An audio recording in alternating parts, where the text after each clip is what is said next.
On se rapproche du mois de juillet dangereusement et il se passe toujours un petit truc en juillet. Chez Samsung, vous l'avez bien deviné, c'est le Galaxy Unpacked avec la présentation des nouveaux modèles pliants chez Samsung. Et cette année, comme n'importe quelle année, on va pas passer à travers. J'ai plusieurs informations à vous communiquer sur les Galaxy Z Fold 7 et Z Flip 7 et je me suis dit qu'un petit épisode pour faire le tour d'horizon de ce que ces produits tech vont amener, eh bien ça pourrait être intéressant. Donc je vous propose sans plus tarder et avant de commencer de vous abonner évidemment parce qu'on approche des 100 000 et je compte sur vous. Et on va donc commencer avec le Galaxy Z Flip 7 et voici, si l'on en croit Android Headlines et OnLeaks, à quoi il devrait ressembler. Vous le voyez, il y a quand même un grand changement, un changement qui est principalement sur la face avant de l'appareil. L'écran prendrait la totalité de la face avant, excepté évidemment les capteurs photo, un peu à l'image du Razr 50 Ultra de chez Motorola. Personnellement, j'apprécie beaucoup ce design, je trouve que ça fonctionne très bien.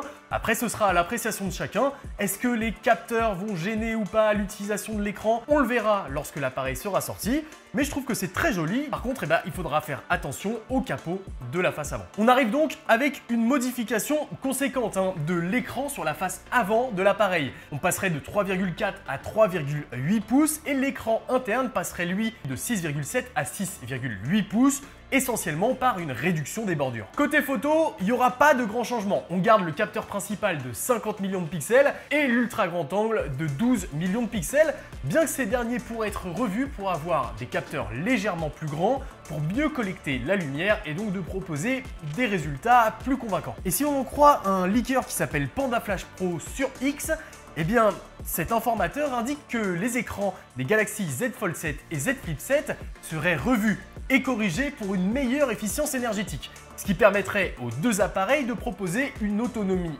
accrue, puisque l'écran consommerait moins d'énergie. Mais ce n'est selon lui pas la seule modification que Samsung va apporter à l'écran du Z Flip 7, puisque ce dernier proposerait également une meilleure durabilité. On sait que c'est un point faible de ce smartphone, une pliure moins visible, bien que cette dernière se sentira toujours sous le doigt, et un nouveau verre flexible à l'avant qui protégerait donc mieux l'écran. Côté performance, le Galaxy Z Flip 7 resterait à 12 Go de RAM, mais il y a un changement et cela se trouve au niveau de la puce. Si on s'attendait à voir arriver une Snapdragon 8 Elite, eh bien finalement Samsung aurait opté pour la puce maison, la Exynos 2500. On a très peu d'informations concernant cette puce, si ce n'est celles-ci qui ont été partagées par Jukan Losrev sur Twitter, qui a été un informateur qui avait déjà donné des bonnes infos l'an dernier et qui nous montre la composition à 10 cœurs de cette puce de chez Samsung. Évidemment, tout ça ne veut pas dire grand-chose, mais techniquement, cette dernière devrait proposer des performances accrues par rapport à l'Exynos 2400 de l'an dernier. Et vous pourriez retrouver l'appareil soit en 256, soit en 512 Go. Pas de version 1 Tera encore une fois cette année. Passons maintenant au Z Fold 7 et ce dernier ne serait pas exempt des modifications que je vous ai citées sur le Z Flip 7, à savoir un écran avec une meilleure efficience énergétique, une meilleure durabilité de la pliure. Cette dernière serait d'ailleurs également moins visible que sur le Z Fold 6, bien qu'elle serait mine de rien plus visible que sur le Z Flip 7.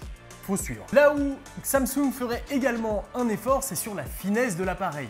On le sait, le Galaxy Z Fold 6 a été moqué par pas mal de marques, notamment Huawei et Honor, parce que ces derniers ont proposé une finesse vraiment impressionnante. C'est donc l'objectif cette année pour Samsung, de rendre son appareil plus fin et donc plus compact, mais sans faire de concessions sur la batterie. On aurait à l'intérieur un accumulateur de 4400 mAh, ce qui, avec les écrans qui proposent une meilleure efficience énergétique, devrait rapporter aux alentours de 55 minutes d'autonomie supplémentaire. Des écrans qui seront d'ailleurs largement agrandis par rapport à la version précédente. On parle d'un écran interne qui passerait de 7,6 à 8,2 pouces et d'un écran OLED externe qui passerait de 6,3 à 6,5 pouces. Si vous suivez de très près l'actualité de Samsung, vous aurez donc compris que ces dimensions sont tout simplement celles du Galaxy Z Fold 6 SE.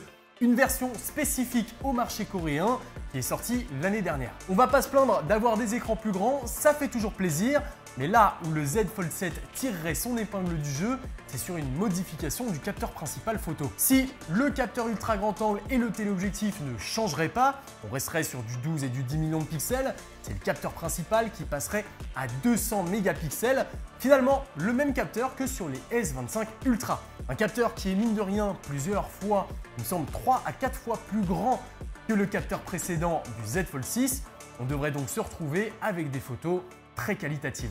Dernière chose et pas des moindres, niveau performance, et contrairement au Galaxy Z Flip 7, le Galaxy Z Fold 7 serait lui, de son côté, bien équipé d'un processeur de chez Qualcomm. On parle de l'intégration, comme dans les S25 Ultra, de la puce Snapdragon 8 Elite et toujours d'une mémoire vive proposée à 12 Go de RAM. Pas de modification non plus sur les stockages disponibles. Voilà donc un peu toutes les informations qu'on a aujourd'hui concernant les futurs pliables de chez Samsung. Et vous le savez, Samsung a beaucoup de mal à garder ses secrets. Donc généralement, déjà là actuellement, c'est des informations qui sont quasiment 100% sûres. Si vous avez des doutes sur les sources que j'utilise, je vous invite déjà à checker les sources qui sont en description, mais également à regarder ce qu'on avait vu ensemble dans les vidéos des années précédentes. Généralement, on avait visé assez juste parce que les sources qu'on a sélectionnées tous ensemble avec le temps ont montré leur fiabilité et sont plutôt sérieuses. Voilà donc pour cette vidéo concernant les Galaxy Z Fold 7 et Z Flip 7, les futurs smartphones de chez Samsung qui devraient être présentés en juillet et dispo généralement début août. On va avoir le temps encore d'en parler si les choses se précisent et si vous aimez cet épisode. Parce que si vous voulez qu'on continue les leaks et rumeurs sur différents produits, le meilleur moyen pour me le montrer, c'est tout simplement de liker les vidéos, de les commenter et d'ailleurs de me dire si vous voulez qu'on parle d'autres sujets. N'hésitez pas dans les commentaires, on travaille ensemble sur cette chaîne. N'hésitez pas à me proposer des sujets que vous voudriez voir traités, que ce soit dans le jeu vidéo, que ce soit par rapport à des consoles, que ce soit par rapport à des véhicules électriques, je ne sais pas. Proposez-moi des choses, je suis ouvert à vos suggestions et on pourrait visiter peut-être d'autres choses que la technologie et les smartphones ensemble, donc je compte sur vous. En attendant, moi je vous laisse avec cette vidéo juste ici qui, je pense, va vous plaire. Et tout ce qui me reste à vous dire, c'est à très bientôt pour plus de contenu sur la chaîne. C'était Paul, ciao.